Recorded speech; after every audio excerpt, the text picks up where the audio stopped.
अस्सलाम वालेकुम, this is Faisal and welcome to another video. आप सबका first of all I would like to thank all of you. आप इतनी मेरी वीडियोस को पसंद कर रहे हैं, सराह रहे हैं, जितने व्यूज़ आ रहे हैं वीडियोस के ऊपर, so thank you from the core, from the bottom of my heart.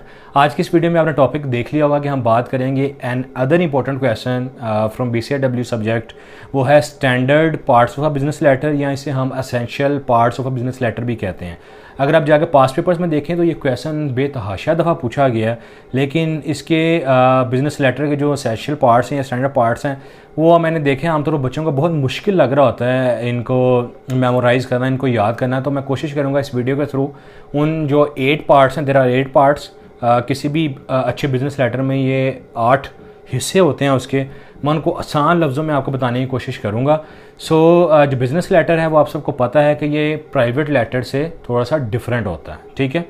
एक अच्छा बिज़नेस लेटर जो होता है उसमें सिमेट्री होती है, एक तवाज़न होता है। एक अच्छा बिज़नेस लेटर जो होता है उसमें कोहेशन होती है। अगर उसकी बॉडी में आपने 3 पैराग्राफ्स लिख रखे हैं तो वो उनमें आपस में कनेक्शन होगा। आप पहले एक अपनी बात कम्युनिकेट करोगे, फिर उससे रिलेटेड आप नीचे बता रहे होगे, और फिर एंड पे उसको क्लोज करते हुए आप फिर से, यानी तीनों पैराग्राफ्स का आपस में रिलेशनशिप बन रहा होगा। ऐसा नहीं होगा फर्स्ट पैराग्राफ कुछ और, फिर कुछ और, फिर कुछ और, ठीक है। सो एक एक करके हम इसको हम डिस्कस कर लेते हैं। एक और चीज़ कि जो एक अच्छा बिज़नेस लेटर होता है वो आपके पढ़ने वाले को सब्जेक्ट देखते ही पता चल जाता है कि what the letter is all about. So there are 8 parts, जिसे हम कह सकते हैं कि स्टैंडर्ड पार्ट्स होते हैं या एसेंशियल पार्ट्स होते हैं, ठीक है, या इंपॉर्टेंट पार्ट्स होते हैं या मेन पार्ट्स होते हैं। वो कौन कौन से हैं? अच्छा, इस वीडियो के एंड पे ना मैं एक इमेज अटैच करूँगा, उसमें पूरा ये स्ट्रक्चर होगा कि हेडिंग कहाँ पे प्लेस होती है लेटर में, फिर डेट कहाँ पे आती है, फिर इनसाइड एड्रेस कहाँ होता है, सैल्यूटेशन कहाँ पे होती है, फिर बॉडी होती है लेटर की आपकी, फिर कम्प्लीमेंट्री क्लोज है, फिर सिग्नेचर है, और एंड पे आके आपके लेफ़्ट साइड पे बॉटम पे आपके पास रेफरेंस सेक्शन आ रहा होता है। सो सबसे पहले आपके पास एट द टॉप राइट आपके पास जो होता है वो होता है हेडिंग। अब हेडिंग क्या है? Heading tells the reader where the letter has come from. Simple कि अगर मेरे पास लेटर आया है तो मैं हेडिंग से देख के मुझे पता चल रहा होगा कि वो लेटर कहाँ से आया है, यानी वो किस ऑर्गेनाइजेशन ने लिखा है। अब फॉर एग्जांपल मेरी कंपनी है फैसल एंड कंपनी, और वो कराची में है, तो आप जब हेडिंग देखोगे तो उसमें लिखा होगा फैसल एंड कंपनी, ठीक है, या उसका एड्रेस 110 दी मॉल है और एंड पे नीचे कराची लिखा होगा। ये हेडिंग है जो आपको बताती है आपके रीडर को, पढ़ने वाले को, where the letter has come from. ये टॉप राइट साइड पे आती है। हेडिंग के फ़ौरन बाद आपके पास आती है डेट। अब डेट सिंपल है कि जी डेट आप जो है वो आपकी कंप्यूटर से भी आप टाइप कर सकते हो, टाइप रिटन भी हो सकती है, और आप हाथ से भी लिख सकते हो।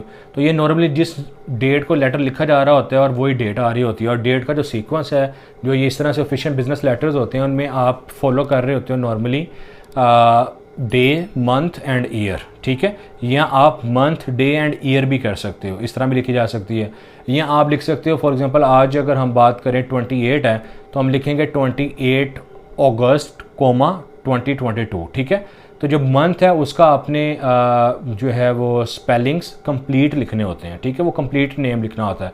यानी जुलाई है तो आप JULY लिखोगे, आप JUL नहीं लिख सकते सिंपली। 2 हो गई। तीसरा जो है वो होता है आपका इनसाइड एड्रेस। अब इनसाइड एड्रेस क्या होता है? हेडिंग मैंने बताया था कि where letter has come from, और इनसाइड एड्रेस होता है जिसको वो लेटर लिखा जा रहा होता है। ये हेडिंग के फ़ौरन बाद डेट, और उसके बाद जो है वो 2 स्पेसिस के बाद लेफ़्ट साइड पे मिड में करके आपके पास आ रहा होता है इनसाइड एड्रेस, जो कि बताता है रिसीवर के बारे में इंफॉर्मेशन देता है। फॉर एग्जांपल अब मैं लेटर लिख रहा हूँ अहमद एंड कंपनी, ठीक है, 110 मॉल रोड लाहौर, तो ये आपका होगा इनसाइड एड्रेस, ठीक है। इनसाइड इसको इसलिए कहते हैं क्योंकि ये अंदर की तरफ लिखा जाता है, और ये किसका एड्रेस होता है? जिसको वो लेटर लिखा जा रहा है, ठीक है जी। ये भी क्लियर हो गया। इनसाइड एड्रेस के फ़ौरन नीचे आते हैं आपके पास सैल्यूटेशन। अब सैल्यूटेशन को उर्दू में कहते हैं लक़ब या अलक़ाब।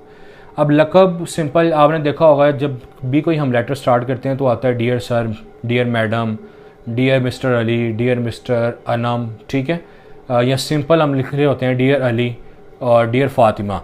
अब होता क्या है इसमें, हम ये जो सैल्यूटेशन है इसका इंतखाब कैसे करते हैं?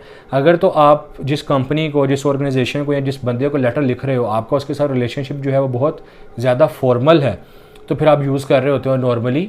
अगर फॉर्मल है तो फिर आप उसको नाम से नहीं लिख रहे होते, आप उसको सर या मैडम से एड्रेस कर रहे हो, तो डियर सर, डियर मैडम। और अगर आपका रिलेशनशिप उसके साथ जो है वो इनफॉर्मल है, आप उसको जानते हो, पर्सनली जानते हो, आपकी अच्छी उसके साथ नेटवर्किंग है, हेलो है, तो फिर आप उसका डायरेक्ट नेम भी यूज़ कर सकते हो, जैसे डियर अली, डियर फातिमा, ठीक है, या सिंपल आप अली फातिमा कोमा इस तरह से भी इसको कर सकते हो। ऑलराइट एवरीवन, अब हमने बात कर ली हेडिंग की, डेट की, इनसाइड एड्रेस की, सैल्यूटेशन की। अब सैल्यूटेशन के बिल्कुल नीचे आपके पास आती है बॉडी, ठीक है। अब बॉडी क्या है? Body is the main news, message और information that you want to communicate to your reader, जो कि आप बताना चाह रहे होते हो अपने पढ़ने वाले को, रीडर को या रिसीवर को। अब इसमें अगेन बॉडी जो है वो आप 7 C's इस पर अप्लाई कर सकते हो कि your letter should be as brief as possible, concreteness होनी चाहिए, लेटर कंप्लीट होना चाहिए, आप कि जो पैराग्राफ्स हैं उनमें कोहेशन होनी चाहिए। तो ये सिंपल है, इसमें हमें ज़्यादा डिप डाउन करने की ज़रूरत नहीं है। बॉडी के फ़ौरन बाद आपके पास फिर आता है कॉम्प्लीमेंट्री क्लोज। जैसे आपने देखा होगा लेटर्स में होता है योर्स ओबीडियंटली, योर्स ट्रूली, खाली योर्स लिखा होता है। तो कॉम्प्लीमेंट्री क्लोज क्या होता है? Complimentary close is a courteous closing, ठीक है। आप लेटर को अपने एंड कर रहे होते हो, या पॉजिटिव लीव टेकिंग, अपना जो आपका लेटर उसको आप ख़त्म कर रहे होते हो। तो जैसे फॉर एग्जांपल आपने ऊपर यूज़ किया डियर अली सैल्यूटेशन में, तो आप नीचे लिख सकते हैं योर्स ट्रूली, ठीक है। और अगर आपका रिलेशनशिप फॉर्मल था, आपने ऊपर यूज़ किया था डियर सर, तो नीचे आ सकता है योर्स ओबीडियंटली, ठीक है जी। This is all about from complimentary close. इससे आगे अगर चलें तो कम्प्लीमेंट्री क्लोज के फ़ौरन नीचे आफ्टर तकरीबन 2 इंचज़ के बाद आप लिख रहे होते हो, आप अपने सिग्नेचर कर रहे होते हो, ठीक है। तो ये कंपनीज़ में जो है वो लेटर हेड के ऊपर प्रिंटेड, ऑलरेडी प्रिंटेड भी होते हैं, लेकिन जब आप लेटर लिख रहे होते हैं पेपर में, जब आप ड्राफ्ट सा बना रहे होगे तो उसमें फिर आप अपने हाथ से सिग्नेचर कर रहे होगे। ये भी आपकी लेफ़्ट साइड पे कॉम्प्लीमेंट्री क्लोज के फ़ौरन बाद आता है। और रेफरेंस, इसके बाद लास्ट पार्ट आपका स्टैंडर्ड पार्ट है वो है रेफरेंस सेक्शन। ये आते हैं आपके लेफ़्ट साइड पे सबसे लास्ट में।